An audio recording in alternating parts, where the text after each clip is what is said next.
The House of Representatives will vote Tuesday on a resolution calling for Vice President Mike Pence to invoke the 25th Amendment to remove U.S. President Donald Trump from office as he faces increasing pressure to step down following last week's riot at the Capitol.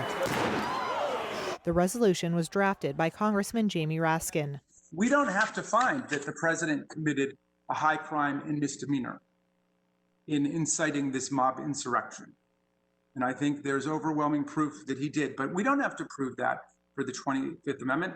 All we have to ask is whether the president lived up to the most basic and minimal expectations for his duties of office.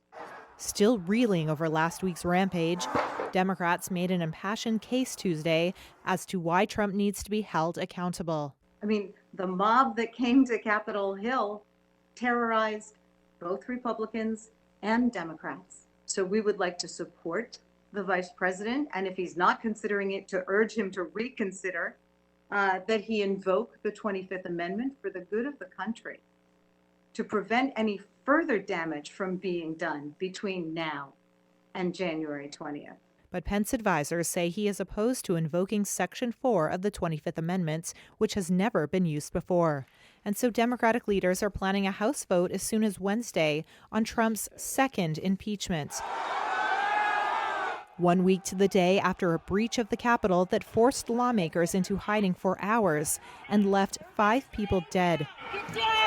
The article of impeachment accuses Trump of inciting a violent insurrection with a fiery speech. Because you'll never take back our country with weakness. You have to show strength and you have to be strong. After which his supporters marched toward Congress as it worked to certify President-elect Joe Biden's victory. Take it now! Trump on Tuesday said his speech was perfectly appropriate and railed on the Democratic leaders for trying to impeach him. For Nancy Pelosi and Chuck Schumer to continue on this path, I think it's causing tremendous danger to our country and it's causing tremendous anger.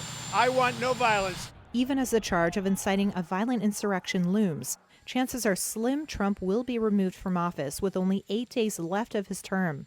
Impeachment would trigger a trial in the Senate, which could proceed even after Trump leaves office. And if the new Democratic-controlled Senate voted to convict Trump, he could, as a sentence, be barred from holding public office ever again.